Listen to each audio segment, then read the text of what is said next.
아니죠.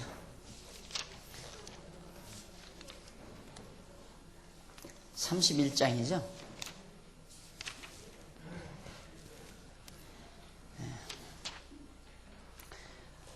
1912페이지 동그라미 안에 1번 사울의 죽음.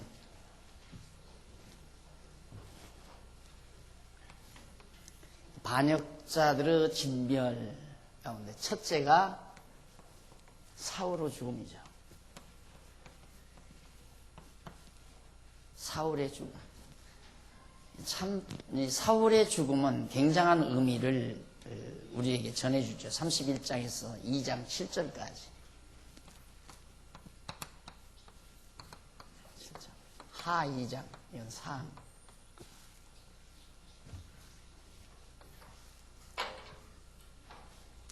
사울이 그동안 다윗을 죽이지 못해 안달을 했던 아주 대적 중에, 반역자 중에, 쉽게 말해서 다윗에게 있어서는 대적 중에 대적이죠. 다윗의 생명을 가장 노렸던 자가 바로 사울이었으니까요. 그런데 사울이 급기야 죽음에 이르게 됩니다. 31장 1절로 6절에 보면 사울과 그 아들들과 군대가 블레셋에게 패하고 죽죠. 묘하잖아요. 그러니까 다윗은 손 하나도 안 댔는데 사울을 누구가 죽이는? 블레셋 사람들이 와서, 블레셋이 쳐들어와서 사울만 죽이는 게 아니라 그 아들들, 그러니까 삼족을 멸한다고 그러잖아요. 정적은 삼족을 멸해야 된다. 왜? 들고 일어나니까. 사울의 왕가가, 사울 왕가가 완전히 망하게 됩니다. 1절, 블레셋 사람이 이스라엘을 침해, 이스라엘 사람들이 블레셋 사람 앞에서 도망하여 길보아 산에서 엎드러져 죽으니라. 블레셋 사람들이 사울과 그 아들들을 쫓아 미쳐서 사울의 아들 요나단과 아비나답과 말기수아를 죽이니라. 사울이 패전함에 활 쏘는 자가 따라 미치니 사울이 그 활 쏘는 자를 인하여 중상한지라. 자, 블레셋 사람들이 사울과 그 아들들을 쫓아 미쳐서 사울의 아들 요나단과 아미나답과 말기수아를 죽였다고 그랬어요. 여기서 가장 안타까운 게 요나단의 죽음이죠. 요나단의 죽음. 요나단은 다윗의 절친한 친구고 다윗의 생명을 철저히 보존해 주려는, 보호해 주려는 그런 참 좋은 친구였습니다. 그런데 요나단이 제일 먼저 죽어요. 근데 이건 사실 아무리 다윗과 친하다 하지만 요나단이 살아있는 한 사울을 따르던 베냐민 지파 아닙니까? 그게 베냐민 지파. 지파별로 상당히 갈등이 심하니까요. 베냐민 지파 사람들은 요나단이 살아있는 한 언제나 요나단을 구축으로 해서, 요나단을 주축해서 다시 일어나고 싶은 충동이 있기 마련이죠. 그러니까 하나님께서 깨끗하게 처치해버리는 거예요. 아들부터 처치한 다음, 그 다음 이어서 사울이 전쟁에서 패하고 나니까 활 쏘는 자가 따라 미치니 사울이 그 활 쏘는 자를 인하여 중상을 당하고 맙니다. 그러니까 블레셋 소년에 의해서 결국 사울 왕이 패배하고 도망치다가 바로 중상을 당했는데, 그가 병기든 자에게 이르되, 사울이 병기든 자에게 이르되 네 칼을 떼어 나를 찌르라. 할 리 없는 자들이 와서 나를 찌르고 모욕할까 두려워하노라. 자기가 부상을 당하고 나니까 이제는 죽는 것이 틀림없는데 블레셋 사람들의 손에 죽는다는 게 창피하단 말입니다. 사울이 볼 때. 그러니까 자기 군졸에게 나를 찔러 죽이라고 그랬어요. 그러나 병기든 자가 심히 두려워하여 즐겨 행치 아니하는지라 이에 사울이 자기 칼을 취하고 그 위에 엎드려서 자결해버리고 맙니다. 중상은 이미 당한 상태고 자기 신하에게, 부하에게 자기를 죽여달라고 했지만 어떻게 감히 자기 상사를 죽일 수 있습니까? 두려워서 못 죽이니까 자기 칼을 빼서 가슴에 꽂고 그냥 엎드려서 죽어버리고 말았어요. 그렇게 비참하게 남을 죽이려던 사울이 도리어 그 창에 자기 자신이 찔려 죽는, 자결하는 그런 역사의 도래입니다. 이처럼 역사란 변화무쌍한 겁니다. 우리 인간의 생각대로 계산대로 되지지 않는 것이 역사섭리죠. 한참 사울이 막 서슬이 펄을 했을 때야 틀림없이 다윗은 사울의 손에 죽는다. 누구나가 그렇게 예감할 수 있죠. 다윗은 언제 죽어도 사울의 손에 죽을 것이다. 그러나 판도는 달라지잖아요. 판도는 완전히 달라져 버리죠.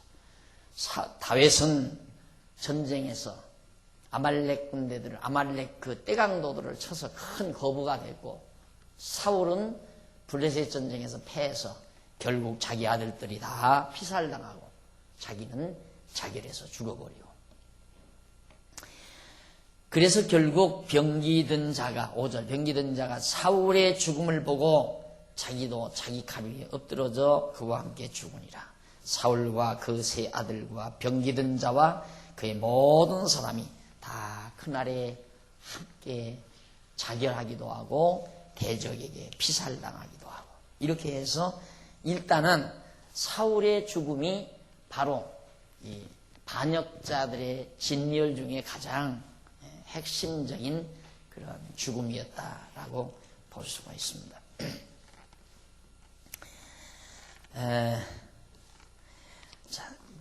그 다음 이제 31장 7절로 13절에 보면 블레셋 사람들이 죽은 사울의 목과 갑옷을 가지고 이제 돌아갑니다. 골짜기 저편에 있는 이스라엘 사람과 요단 건너편에 있는 자들이 이스라엘 사람들의 도망한 것과 사울과 그 아들들의 죽었음을 보고 성읍들을 버리고 도망하며 블레셋 사람이 이르러 거기 거하니라. 이튿날 블레셋 사람들이 죽은 자를 벗기려 왔다가 사울과 그 세 아들이 길보아 산에서 죽은 것을 보고 사울의 머리를 베고 그 갑옷을 벗기고 자기들의 신당과 백성에게 전파하기 위하여 그것을 블레셋 사람의 땅으로 땅 사방에 보내고 그 갑옷은 아스다로스 집에 두고 그 시체는 벳산 성벽에 못 박음에 길르앗 라베스 거민들이 블레셋 사람들의 사울에게 행한 일을 듣고 모든 장사가 일어나 밤새도록 가서 사울과 그 아들들의 시체를 벳산 성벽에서 취하여 가지고 야베스에 돌아와서 거기서 불사르고 그 뼈를 가져다가 야베스 에셀나무 아래 장사하고 7일을 금식하니라. 자, 사울의 시신이 비참하게 되죠. 블레셋 사람들이 와서 사울의 목을 잘라서 가지고 갑니다. 이유는 블레셋의 승리를 자축하기 위한, 그리고 모든 블레셋 사람들에게 사실대로 승리했다는 사실을 확정시키기 위한 증거물로, 그리고 사울의 입었던 갑옷도 다 벗겨가지고 가서 자기들의 신당에다가 그걸 보관을 하죠. 왜? 전쟁의 승리를, 전쟁에 승리한 것을 기념하는 기념품으로 그걸 보관하게 된 겁니다.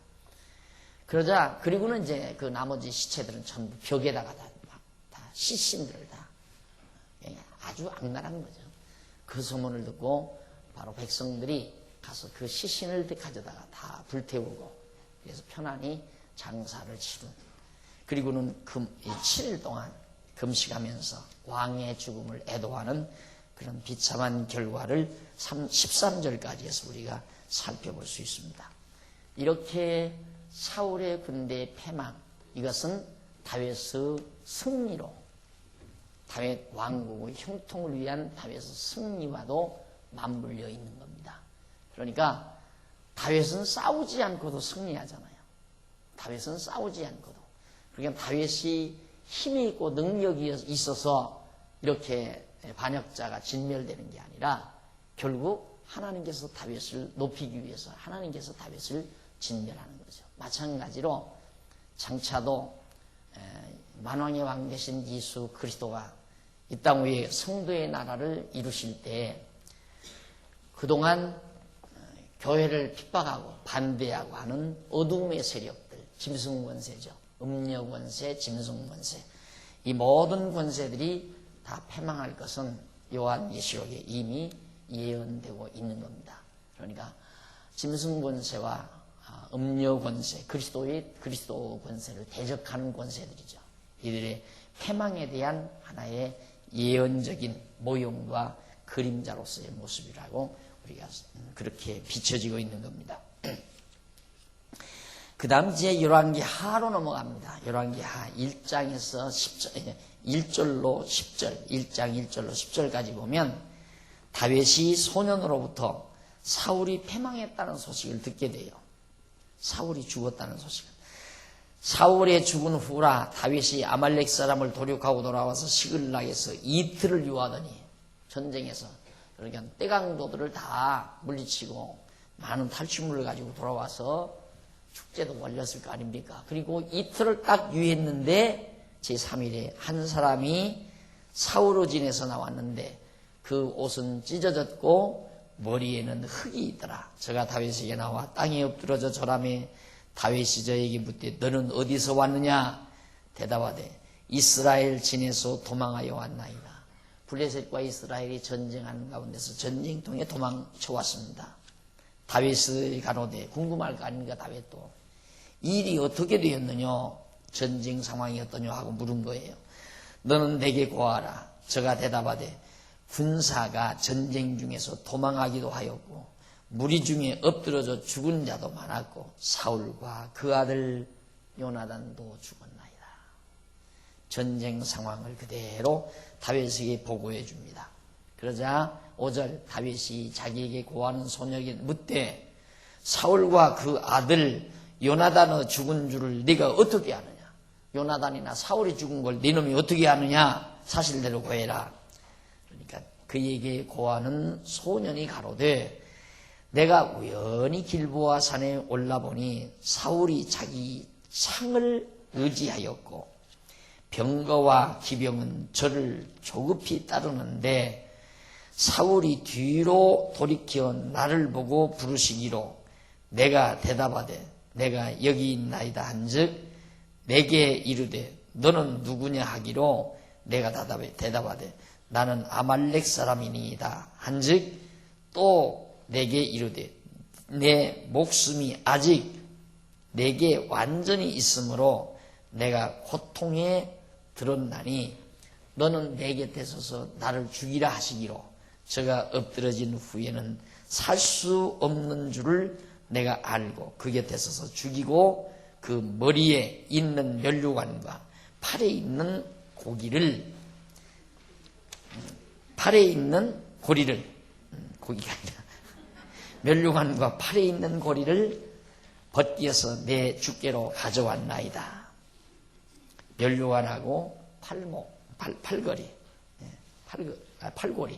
이 팔고리를 사울의 팔고리를 가지고 그 증거품을 가지고 다윗에게 온 겁니다. 왕의 면류관도 다윗에게 가지고. 그러니까 바로 이 사람이, 이 아말렉 사람이 결국은 이제 이스라엘의 편을 들어서 이스라엘에게 이제 편들어서 이스라엘과 더불어 같이 싸우던 사람인데, 블레셋과 같이 싸우던 사람인데, 블레셋 사람들에게 찔려 죽기 싫으니까 사울이 이 사람에게 너는 우군이니까 사울의 군대니까 네가 차라리 날 죽여라. 그런데 이제 안 죽였다 이 말입니다. 안 죽였는데 그만 자기가 안 죽이니까 사울이 그냥 자기 칼로 창을 가슴에 대고 엎드려져서 죽어버리고 나니까 이 아말렉 사람이 이제는 못 살겠구나. 칼을 가슴에 대고 엎드려졌으니까 못 살 거 아닙니까? 그래서 면류관 벗기고 팔고리 가지고 다윗에게 그 사실을 보고하러 왔다라고 고백을 한 겁니다. 그 보고를. 그렇게 해서 이제 사무엘하 11절로 16절에 가보면 사울을 죽이고 소식을 전한 소년을 다윗이 처형을 시킵니다. 죽여버려요. 참 묘하죠. 이에 다윗이 자기 옷을 잡아 찢음에 함께 있는 모든 사람도 그리하고 다윗이 왜 자기 옷을 잡아 찢었는가? 사울이 죽었다. 요나단이 죽었다. 이 사실을 듣자 다윗이 괴로웠던 거예요. 그래서 12절 사울과 그 아들 요나단과 여호와의 백성과 이스라엘 족속이 칼에 죽음을 인하여 저녁 때까지 다윗이 슬퍼한 거죠. 슬퍼하며 울며 금식을 했습니다. 13절 다윗이 그 고한 소년에게 묻되 너는 어디 사람이냐? 대답하되 나는 아말렉 사람 곧 외국인의 아들이니이다. 다윗이 저에게 이르되 네가 어찌하여 손을 들어 여호와의 기름 부음 받은 자 죽이기를 두려워하지 아니하느냐.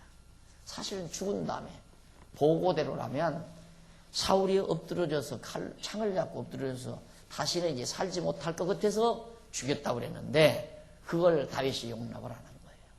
보편적으로 생각한다면 벼슬 줘야 되잖아요. 벼슬. 왜? 자기 정적을 죽였으니까.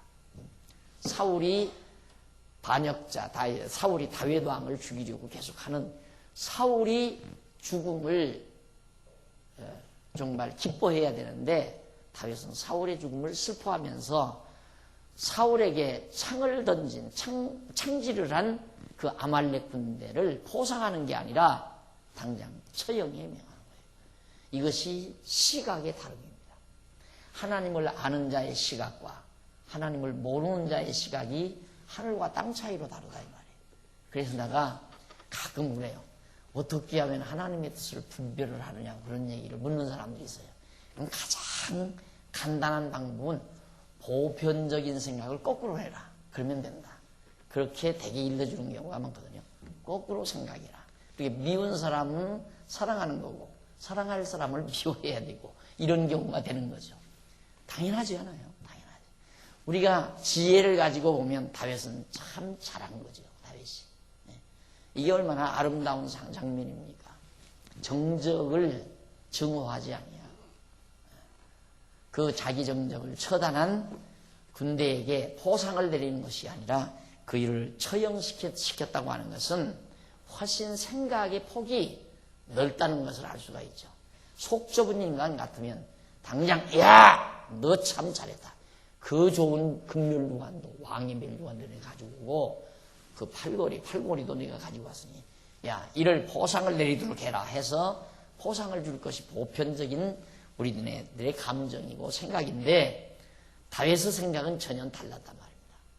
이것이 하나님을 아는 다윗으로서 당연히 가졌어야 될 바른 태도였다라고 볼 수 있습니다. 그래서 다윗이 이제 주의로 너 왜 그 기름 부은 여호와의 기름 부음 받은 자 사울을 죽였느냐고 그를 처형시켰어요. 죽으니라. 16절 다윗이 저에게 이르되 네 피가 네 머리로 돌아갈지어다. 네 입이 네기에 대하여 증거하기를 내가 여호와의 기름 부음 받은 자를 죽였노라 함이니라 하였더라. 이게 벌써 이 바보의 그 사람도 그렇지 않았어도 죽은 자를 왜 자기가 죽을 자를 자기가 왜 죽여요? 이게 이제 감하게 날자 배 떨어진다 하는 식이죠. 하나님이 죽을 자는 죽일 자는 죽이게 돼 있어요. 블레셋 군대들을 통해서 이미 죽음에 이르도록 그 자녀들 다 죽였는데 사울을 하나님이 왜 안 죽이겠어요? 그런데 그 아말렉 그 사람을 죽이는 거죠. 근데 이게 이제 다윗으로서는 참 이 보편적인 인간의 생각으로는 가지기 힘든 사울이 죽었다면 얼마나 기쁘겠어요? 안 그래요? 지금 자기 망명생활하고 있는데 야! 이제 나 고국에 돌아가도 된다. 내가 고국에 들어가면 많은 백성들이 사울은 천천히요 다윗은 만만이라고 그렇게 부르는 게 아니라 다윗 만세하고 만세만 부를 거 아닌가? 다 좋아할 거 아니에요. 다 다윗이 너무너무 좋을 거 아니에요. 그런데도 좋아하는 것만이 아니라 좋아하지를 않고 도리어 다윗의 죽음과 그 아들들의 죽음을 슬퍼하는 다윗의 그 깊이 있는 생각, 이것이 지혜자의 생각이었음을 우리가 엿볼 수가 있는 겁니다. 자, 그 다음에 이제 넘어가서 17절로부터 27절, 1장 17절로 27절 보면 다윗이 사울과 요나단을 조상하는 노래를 부릅니다. 조상까지예요. 매우 슬퍼하면서 뭐라고 하는지 한번 그 노래를 한번 살펴보십시다. 17절로 18절 보면 사울왕과 그 아들 요나단의 죽음을 조상하는 노래에 대한 서문이 거기 나와요.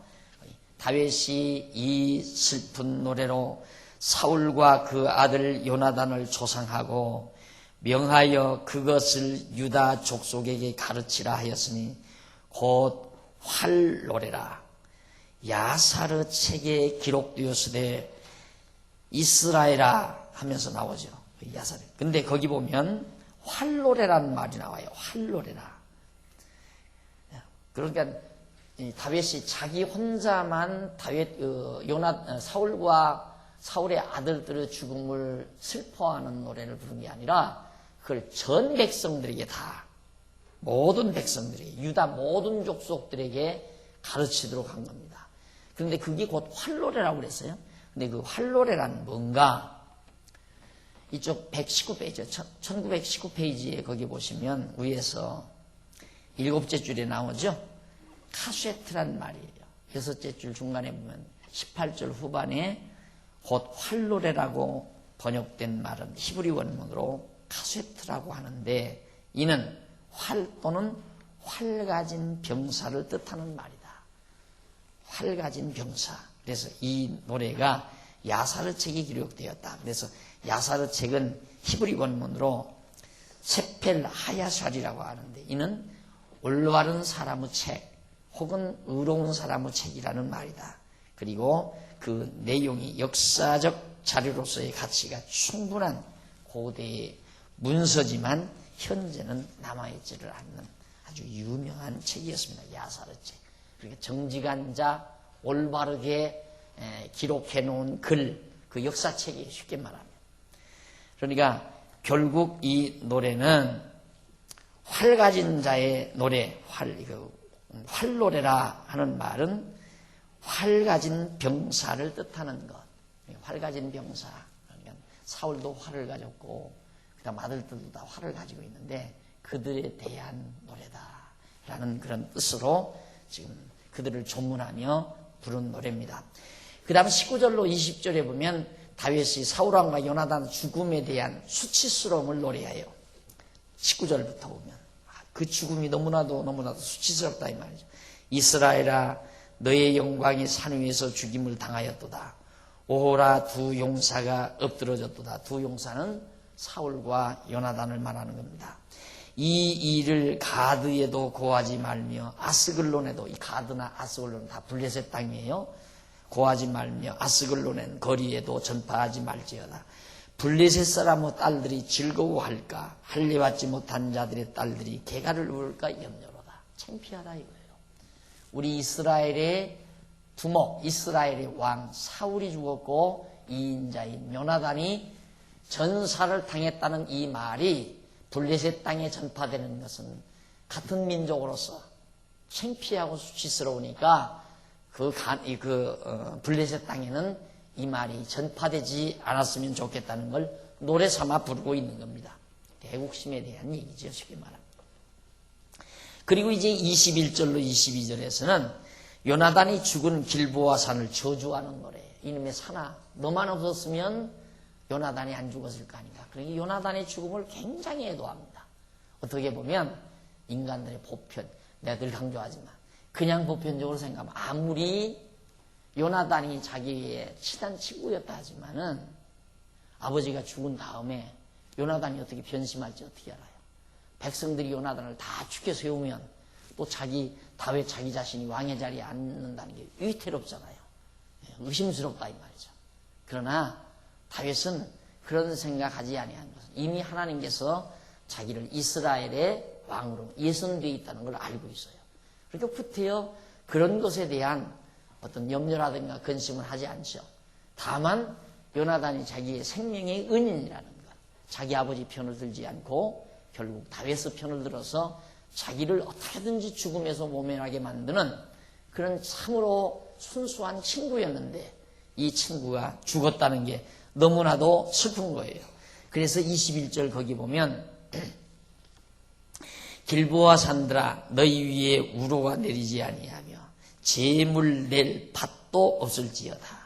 재물을 낼, 그러니까 여러 가지 재물을 만들어낼 뭐 과일이라든가 곡식이라든가 이런 낼 밭도 없을지어다. 왜? 우로가 내리지 않으니까. 그러니까 그 길보아 산이 저주받았으면 좋겠다 이거예요. 네. 그러면서 거기서 두 용사의 방패가 버린 바 됨이라. 곧 사울의 방패가 기름 부음을 받지 않음 같이 되미로다. 왜 길보아 산을 그렇게 저주하는가? 거기서 두 용사 사울과 요나단의 무기들이 버린 바 됐기 때문에 그렇다 이 말이죠.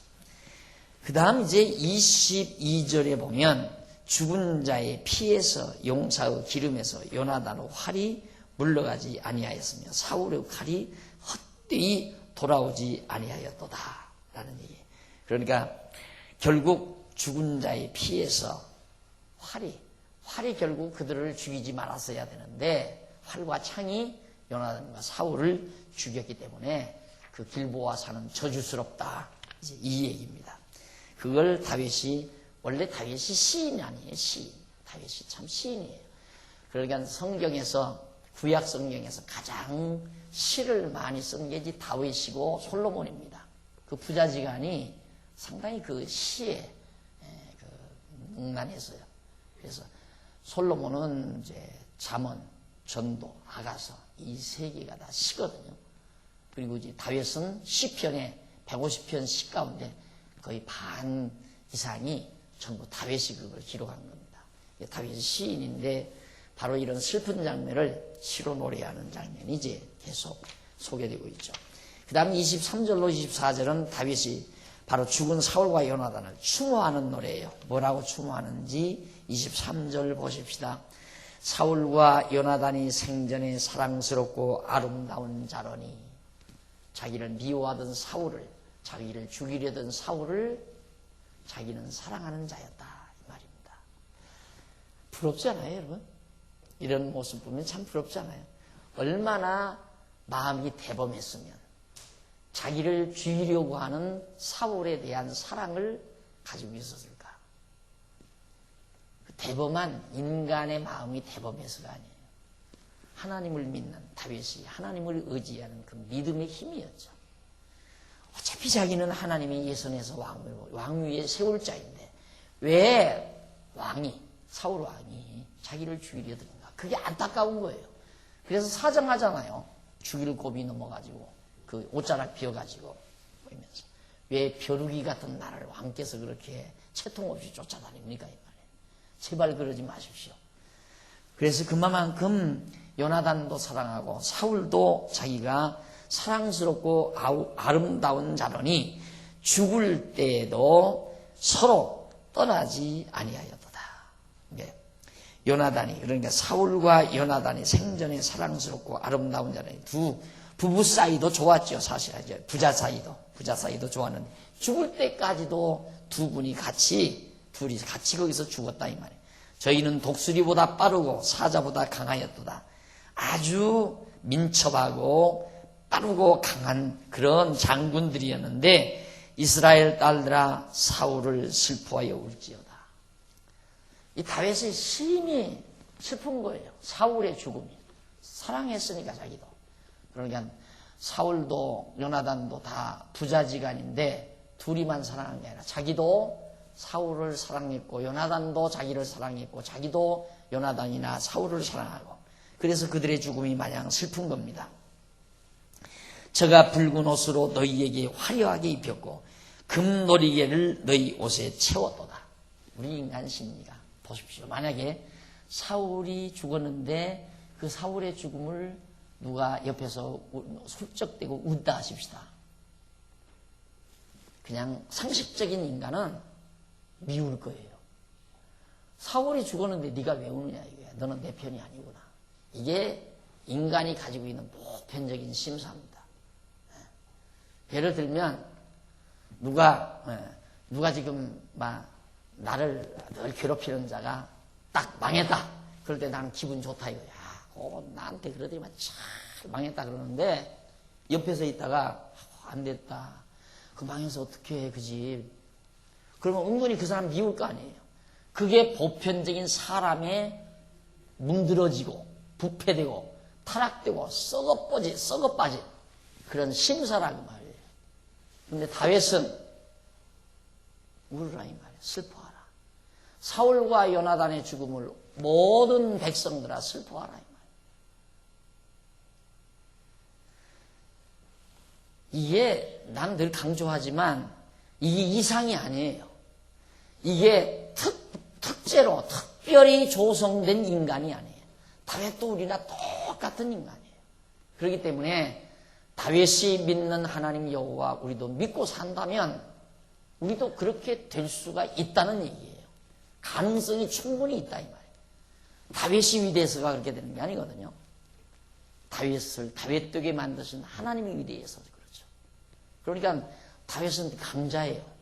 사람이 보기에는 약한 자 같지, 도망다니니까 약한 자 같지만 다윗으로서는 사망이 음침한 골짜기로 다닐지라도 내가 두려워하지 아니하면 여호와께서 나와 함께 계십니다. 이 강함이 다윗에게 늘 있다 이 말입니다. 그래서 사도 바울도 그 말해, 나 약할 때 그리스도가 내 안에서 강하다. 이게 신앙인이 가지는 자태입니다. 사람들 보기에 돈도 없고 벼슬도 없고 권력도 없고 백도 없고 나약한 자 같지만은 하나님이 나와 함께 하신다는 이 믿음만 강하게 가지고 있다면 사람들 보기에는 약한 자 같으나 강한 자로다. 바울이 그 고백 하잖아요. 내가 가난한 자 같으나 부요한 자고 약한 자 같으나 강한 자다. 이 고백은 진심에서 나오는 고백입니다. 우리 신앙인들이 그런 자태가 아름답고 정말 귀하다는 얘기죠. 자, 그래서 조상을 하면서 그렇게 백성들에게 슬퍼하라, 울으라 이 말이에요.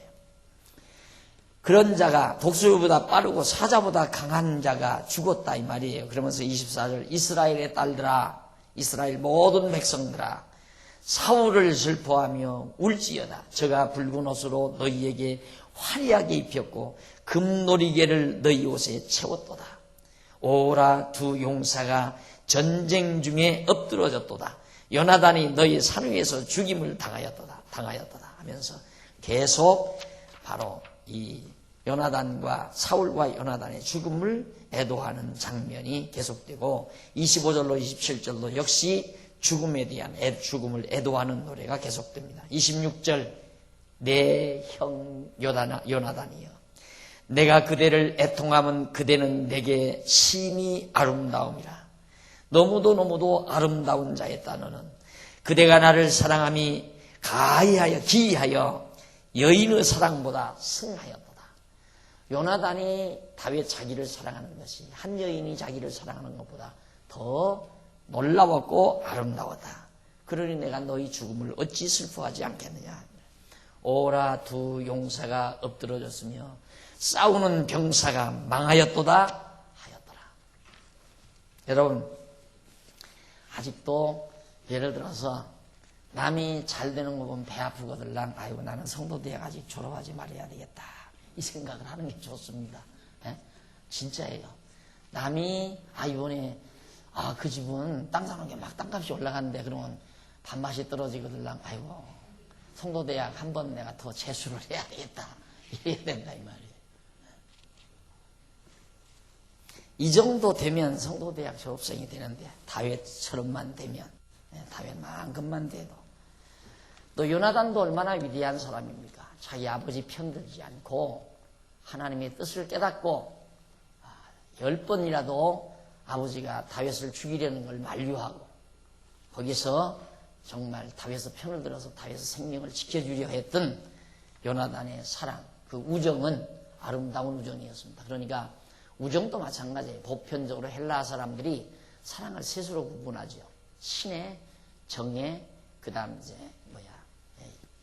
우애, 벗, 친구끼리의 사랑 이게 나오는데 사실은 그리스도 안에서는 우애도 친구의 사랑도 다르잖아요. 요나단과 다윗 사이의 벗의 친구로서의 사랑 다르잖아요. 근데 친구로서의 사랑만이 다른 게 아니에요. 부부에도 맞아요. 정애라는 게 부부애인데 남녀 간의 사랑인데 부부끼리 사랑도 하나님 여호와를 알고 사랑하는 사랑은 그냥 하나님을 모르고 사랑하는 사랑하고는 질이 다르잖아요. 질이. 그러니까 우정이나 정애나 애정이나 그 다음 로고스 즉 하나님의 사랑이나 모두가 다 하나님을 아는 가운데서 가능한 거죠. 아름다운 것들입니다. 그래서 요나단과 다윗과의 우애 역시 하나님을 전제로 한 사랑이었기에 이처럼 아름다웠다 하는 사실입니다. 자, 이렇게 노래를 오라 두 용사가 엎드러졌으며 싸우는 경기가 망하였도다 하면서 슬퍼하는 다윗의 애도의 노래를 우리가 지금 살펴봤습니다. 그 다음에 2장 1절로 4장 상반절까지 보면요, 거기는 다윗이 여호와의 명령을 따라 헤브론에서 왕위에 오르게 되죠. 당연하잖아요. 사울이 죽으니까 다윗이 이제 왕위에 오르죠. 이게 다 하나님의 섭리와 경륜 속에 이루어지는 거 아닙니까? 그대로 다 계획대로. 자, 그 후에 다윗이 여호와께 물어 가로되 내가 유다 한 성으로 올라가리이까 여호와께서 가라사대 올라가라. 다윗이 가로되 어디로 가리이까 가라사대 헤브론으로 갈지니라. 다윗이 그 두 아내 이스라엘 여인 아히노암과 갈멜 사람 나바르 아내 되었던 아비가일을 데리고 그리로 올라갈 때 또 자기와 함께한 종자들과 그들의 권속들을 다 데리고 올라가서 헤브론 각 성에 거하게 하니라. 유다 사람들이 와서 거기서 다윗에게 기름을 부고 유다 족속의 왕을 삼았더라. 그동안까지는 베냐민족 속에서 나온 사울이 왕이 됐대거든요. 그러니까 이제 사울도 죽었고 그 아들도 다 죽었으니까 공백 상태 아니에요. 완전히 과도기죠. 과도정도. 왕이 없으니까. 그때 이제 다윗이 블레셋에서 망명 생활하다가 하나님께 내가 유다로 올라가는 거 어떻습니까? 올라가라. 어디로 가랍니까? 헤브론으로 가라. 그래서 다윗이 이제 다 자기 군졸들, 그 부하들을 다 데리고 또 권속들을 데리고 유다 땅으로 가서 유다 족속이 사는 곳으로 가서 헤브론으로 가가지고 각 도성에 그 자기를 따르던 무리들도 다 거처하게 했습니다. 그러니까 그렇게 거처하게 되니까 유다 족속들이 다른 지파 족속들은 말고 유다 지파에 살고 있는 유다 족속들이 다 모여와서 다윗에게 기름 부어서 왕 만세, 다윗 왕 만세하고 왕 세워버리고 만 거예요. 그래서 그 당시에 처음 다윗이 왕이 될 때에는 12지파 중에 유다 지파의 왕이 된 거예요. 유다 지파만의 왕이. 이것이 바로 4장 상반절에 기록이 되어 있는 겁니다. 이는 물론 하나님께서 언약대로 유다 지파 자손 다윗 왕가가 세워지는 귀한 그런 순간이죠. 유다 지파 다윗 왕가. 이게 이제 다윗 왕가. 이게 이제 유다 지파에서 다윗 왕가가 처음으로 이제 사울이 죽으면서 나타나는, 결국 하나님의 뜻이, 하나님의 계획이 실현이 된 겁니다.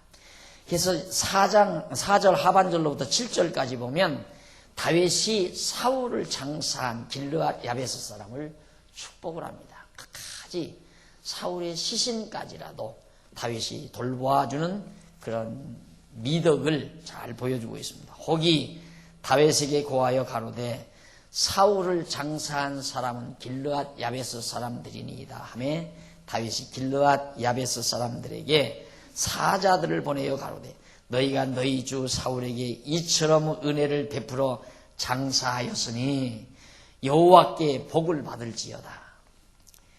사울을 장사했다면 보편적으로는 거듭 말씀드리지만 보편적으로 얼마나 속이 상하겠어요.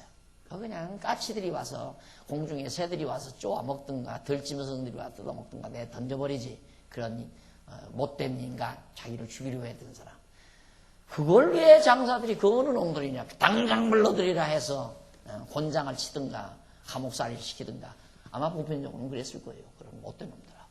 근데 다윗은 정반대였어요. 잘했다 이거예요. 그래서 그들에게 복을 빌면서 너희가 이 일을 하였으니 이제 여호와께서 은혜와 진리로 너희에게 베푸시기를 원하고 나도 이 선한 일이라고 하잖아요. 자기 원수의 시신을 장사 지낸 일이 참 선한 일이다. 왜? 그 모든 일이 하나님의 뜻 가운데서 되지는 일인 줄 다윗은 알고 있어요. 사울이 왕된 것도 하나님의 뜻 가운데서 어쨌든 사울 기름 부어서 세운 거란 말입니다. 자기가 왕위에 오르는 것도 하나님의 정하신 뜻 가운데서 이루어지는 거고. 그러니까 사울을 자기가 미워할 이유가 없잖아요. 하나님의 뜻대로 되어지는 일인데.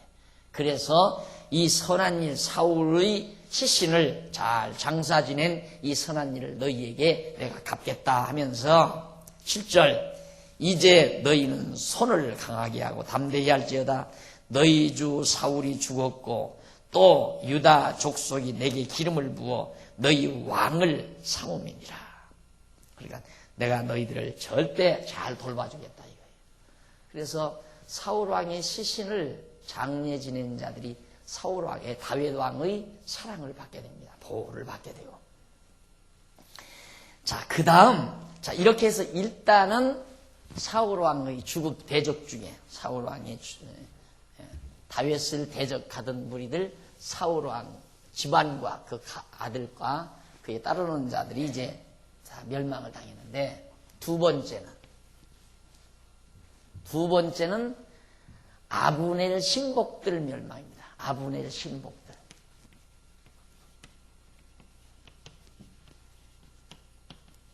멸망.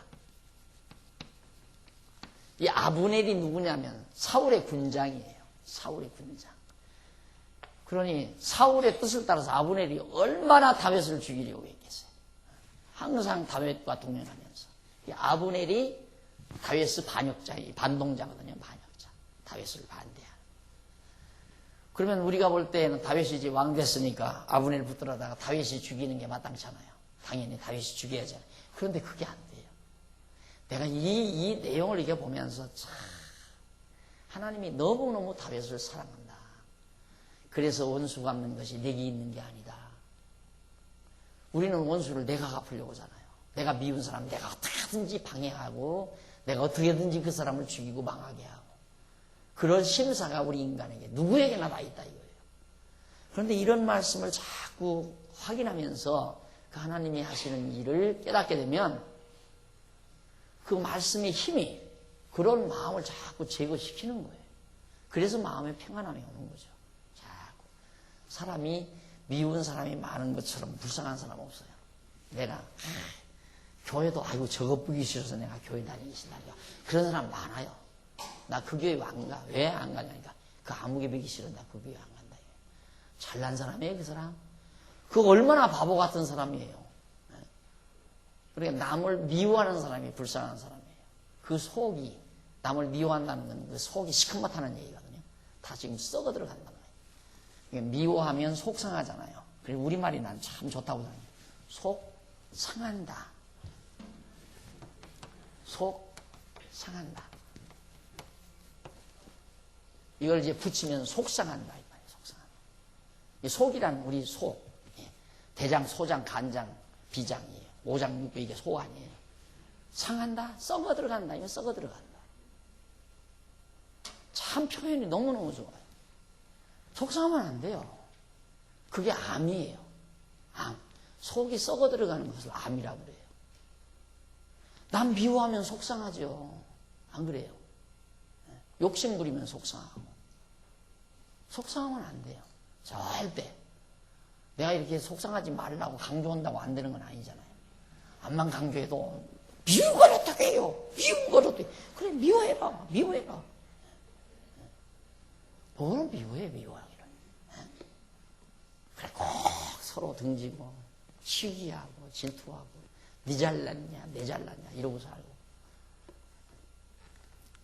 진짜 전 목회하면서 별거 다 경험해요. 꽤 점잖하고 꽤 정말 좀 어른스럽고 좀 됨직하다 필요 없어요. 그 시기, 질투, 증오 이거 발동하면요 별 볼 일 없더라니까. 너무너무 이 속상한 놈 속상한 거. 왜 속을 상해? 다윗은 지금 나이 젊어요.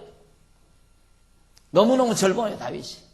그런데도 얼마나 대단해요. 얼마나. 자기를 죽이려는 사울도 대적들도 하나 자기 손 안 대고도 하나님 내 편이면 날 위해 주어요. 걱정할 거 없어요. 그러니까 하나님 함께하는 자 미워해서는 안 된다니까. 우리는 그렇게 생각하죠. 내가 미워하면 하나님도 미워하는 줄 알아요. 천만의 말씀. 내가 미워하는 사람, 하나님이 사랑하는 사람 많아요. 그러니까 생각해 보십시오. 하나님이 사랑하는 자를 내가 미워하면 하나님이 날 미워하겠어요? 안 미워하겠어요? 날 나쁜 놈이라고 생각할 거 아니에요. 왜 내 사랑하는데 네가 왜 미워해? 보십시다. 어떻게 해요? 이 아브넬하고 군장 아브넬하고 그 신하들이 어떻게 멸망당하나 보십시다. 8절로 11절. 사울의 군장 네리 아들 아브넬이 이미 사울의 아들 이스보셋을 데리고 이 아브넬 녀석이 사울의 아들 가운데 요나단만 있는 게 아니라 이스보셋이라고 하는 그 지체부자 요아의 하나가 있어요. 이스보셋이라고 하는 아들이 하나가. 이스보셋을 데리고 마하나임으로 건너가서 길르앗과 아술과 이스라엘과 에브라임과 베냐민과 온 이스라엘의 왕을 삼았어요. 반동군자네, 완전히. 요게 이제 요 아브넬이 자기가 군장이니까 차마 저 자신이 왕은 안 되고 사울의 아들 가운데 못난이 이스보셋이라는 아들 하나가 있으니까 그걸 이제 명분 삼아가지고 그냥 왕의 자리에 앉혀놓고 지가 권좌 누리려고 하는 거죠. 이미 유다 지파에서는 다윗이 이제 왕 위에 올라앉았는데 오르게 되는데 아브넬은 이제 사울의 아들 이스보셋 하나 겨우 남아있는 거 그거 하나를 붙들고 이제 만세 나머지 11지파 대부분 많은 이스라엘 백성들의 호응을 받아가지고 만세를 불렀다 이 말입니다. 그러니 이게 얼마나 큰일입니까? 이게 이제 우리나라 남북 갈라지듯이 비슷한 거 아니에요? 남북이 갈라지. 그래서 이제 나중에 이게 화근이 돼가지고 솔로몬 말기 때에 북이스라엘과 남쪽 유다로 이제 쫙 갈라지는 거예요. 또 그게 결국 하나님께서 갈라놓으신 거지만은. 그래서 10절 사울의 아들 이스보셋이 비로소 이스라엘 왕이 될 때 나이 40세며 2해 동안 유위에 있으니라. 유다 족속은 다윗을 따르니 다윗이 헤브론에서 유다 족속 왕이 된 날수는 7해 6달이더라. 한 7년 동안 헤브론에서 다스렸죠, 다윗이. 그리고 이제 나머지는 그 사울의 아들 이스보셋이 저 아브넬의 조종을 받아가지고 나라를 다스리게 되고. 자, 이렇게 이제 심각하게 나라 사정이 돌아가는데 2장 12절로부터 17절 보면 다윗의 신복들이 이스보셋의 신복들과 싸움에서 이기게 됩니다. 서로 신복끼리. 그러니까 다윗의 군대하고 이스보셋의 군대하고 싸움을 싸우는데 한번 보십시다. 12절 네리 아들 아브넬과 사울의 아들 이스보셋의 신복들은 마하나임에서 나와서 기브온에 이르고 그리고 수루야의 아들 요압과 다윗의 신복들도 나와서 기브온 목가에서 저희를 만나 앉으니 대결을 했어요. 그러니까 다윗의 군대들하고 그 다음 이스보셋 사울의 군대들이죠. 만나서 또 대진을 했다 이 말입니다. 이는 못 이편이요 저는 못 저편이라. 못 저수지 저편 이쪽. 그래서 아브넬이 요압에게 이르되 요압은 다윗의 장군이고 헷갈리지 마십시오. 아브넬은 사울의 장군. 아니 이스보셋. 사울 이스보셋이죠. 요압은 다윗의 장군, 군장. 요압하고 아브넬하고 이제 군장끼리 또 만났어요. 만나가지고 어떤 얘기가 오고 가느냐면 자 저희가 일어나 요압에게 이르되 14절 아브넬이 요압에게 이르되 청컨대 소년들로 일어나서 우리 앞에서 장난하게 하자. 요압이 가로되 일어나게 하자 하매 저희가 일어나 그 수요대로 나아가니 베냐민과 사울의 아들 이스보셋 편에서 12이요 다윗의 신복 중에서 12이라. 여기서 장난하게 하자.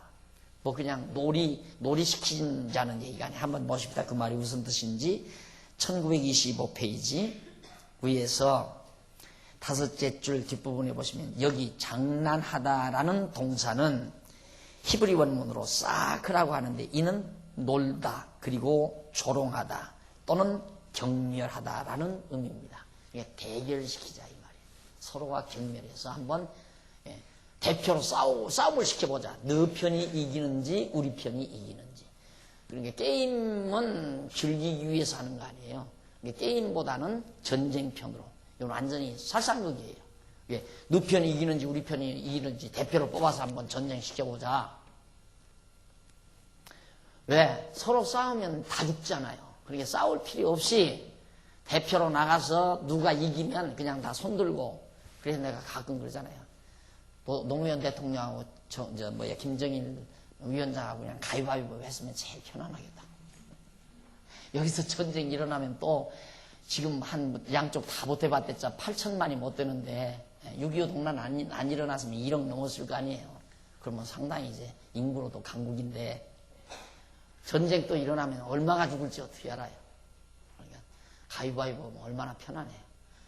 그렇게 했으면 참 좋겠는데 내 말을 안 듣잖아요. 여기 지금 이 사람들이 얼마나 영리해요. 이 두 군장이 요압하고 아브넬하고. 야, 우리 대피 뽑아. 너희 싸움 잘하는 놈 12 뽑고 우리도 12 뽑고 한번 시켜보자. 그렇게 해서 각기 적수의 머리를 잡고 칼로 적수의 옆구리를 찌르게 하며. 이게 장난이에요? 네? 이게 장난이냐 이 말이에요. 근데 번역을 장단하게 하자 이렇게 번역을 해서 잘못한 거죠. 대결시키자 이렇게 번역을 해야지.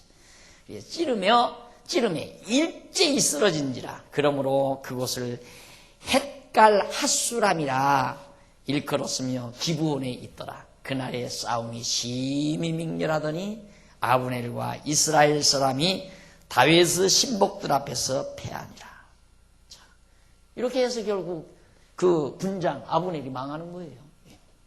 가만히 있으면 얼마나 좋아요. 주가 세력이 강하잖아요. 11지파에다가 왕통 정통으로 사울왕의 아들 대를 위해서 정통으로 왕이 되고, 다윗은 사실은 왕가가 아니라 두드러 나오는 거란 말이에요. 불쑥 유다지파에서 하나 불쑥 나오는 거니까 백성들이 유다지파 따르겠어요. 지금까지 사울왕을 다 추종했으니까 다 이쪽으로 뭘로 보나 아브넬이 유리하죠. 그런데 아브넬이 유다지파마저 삼키고 싶어서 다윗만 처치해버리면 다 모든 12지파가 다 자기를 따르고 자기들이 다 지배할 수 있지 않는가. 그런 욕심 때문에 아브넬이 꾀를 내어서 요압과 대결하다가 결국 아브넬이 망하게 됩니다. 패전하게 되죠. 이렇게 해서 18절로 23절에 보면 아사헬이 아브넬의 뒤를 쫓아가서 창에 찔려 죽음을 당합니다. 자, 그곳에 수르야의 세 아들 요압과 아비새와 아사헬이 있었는데 아사헬의 밭은 들로루같이 빠르더라. 아사헬의 발은 들로루같이 빠르더라. 아사헬이 아브넬을, 지금 아브넬의 군사들이 계속해서 패하는데 요압 장군의 그 요압 장군에게 서 있는 아사헬이라는 사람이 다윗의 군대죠.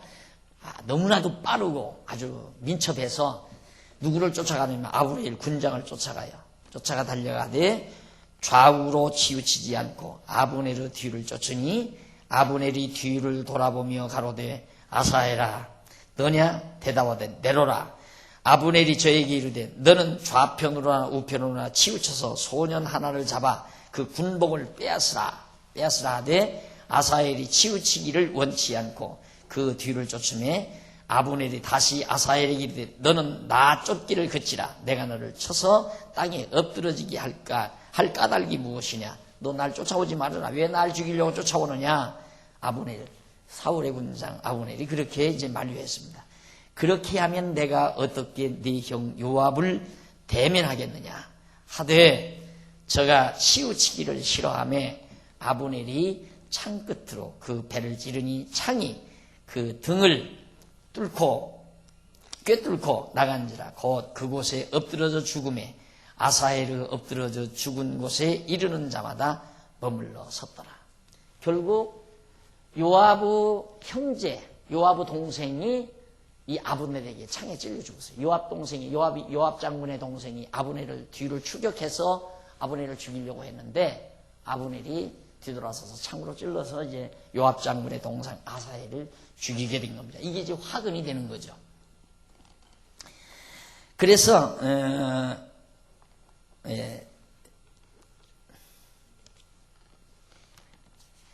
24절로 29절 그 밑에 24절로 29절 보면 요압이 아브네르 뒤를 쫓다가 싸움을 그치기로 서로 합니다. 요압과 아비새가 아브네르 뒤를 쫓아 기브온 거친 땅의 길가 기야 맞은편 암마산에 이를 때 해가 졌고 베냐민 족속은 함께 모여 아브네를 따라 한때를 이루고 작은 산 꼭대기에 섰더라. 전쟁이 치열하게 벌어지다가 해가 져서 어느 지역에 머물러 섰습니다. 그런데 아브넬이 요압에게 제안을 했어요. 큰 소리로 저쪽 건너편에서 오는 요압을 향해서 아브넬이 외쳐가로되 칼이 영영이 사람을 상하겠느냐, 이렇게 칼로 계속해서 사람 죽이겠느냐, 마침내 참혹한 일이 생길 줄을 알지 못하느냐, 이렇게 하다가는 우리 정말 서로 비참한 일을 맞게 된다. 네가 언제나 무리에게 그 형제적 길을 그치라 명하겠느냐. 너 요압아, 언제 나와 내 무리들을, 이제 요압이 아브넬이 하는 말이에요. 우리 따르는 것을 그치라 그렇게 명할 것이냐. 그 말을 하니까 요압이 있다는 말이, 요압이 가로되 하나님이 사시거니와 네가 혼단의 말을 내지 아니하였다면 무리가 아침에 다 돌아갔을 것이요 그 형제를 쫓지 아니하였으리라 하고 나팔을 불매 온 무리가 머물러서고 다시는 이스라엘 쫓아가지 아니하고 다시는 싸우지도 아니하니라. 요압이 대답을 해요. 야, 너 서로 대표 이렇게 12명씩 뽑아서 서로 대결하자고 네가 제안하지 않았냐. 네가 그런 소리 했기 때문에 이 무서운 전쟁이 이렇게 벌어진 것이다. 그래가지고 요압이 아브넬의 제안을 받아들여서 정전을 합니다. 휴전을 해요. 전쟁을 멈추고 이제 그대로 이제 싸움을 하지 않게 됐는데 29절 아브넬과 그 종자들이 밤새도록 행하여 아라바를 지나 요단을 건너 비드론 온 땅을 지나 마하나임에 이르니라. 계속해서 후퇴해 간 거죠. 그 혼단의 말이라고 하는 것은 다바르란 말이죠. 그 히브리어 나오죠. 27페이지. 이것은 말하다 또는 파괴적인 면에서 정복하다 그리고 선언하다. 네가 그렇게 하자고 선언했기 때문에, 전쟁을 내가 선언했기 때문에 이 전쟁이 일어난 건다. 난 거 아니냐. 네가 멈추자면 나도 멈추겠다 해서 바로 요압 장군이 휴전을 시키게 된 겁니다. 자, 그리고 났는데 그러면 이제 아브넬은 안 죽었잖아요. 신복들만 많이 멸망을 당하고 아브넬은 지금 살아있단 말입니다. 아브넬이 어떻게 망하는가 살펴봐야죠. 자, 30절로 32절 다윗의 신복들이 베냐민과 아브넬에게 속한 자를 멸합니다. 하여튼 아브넬에게 속한 자는 다 멸해요. 자, 어떻게 멸하는가, 거기서부터 다음 시간 아브넬에 속한 자 망하는 것과 아브넬이 어떻게 죽는가, 그 부분부터 다음 시간 말씀드리기로 하고 오늘 강의 여기서 마무리 짓도록 합니다. 기도하십시다.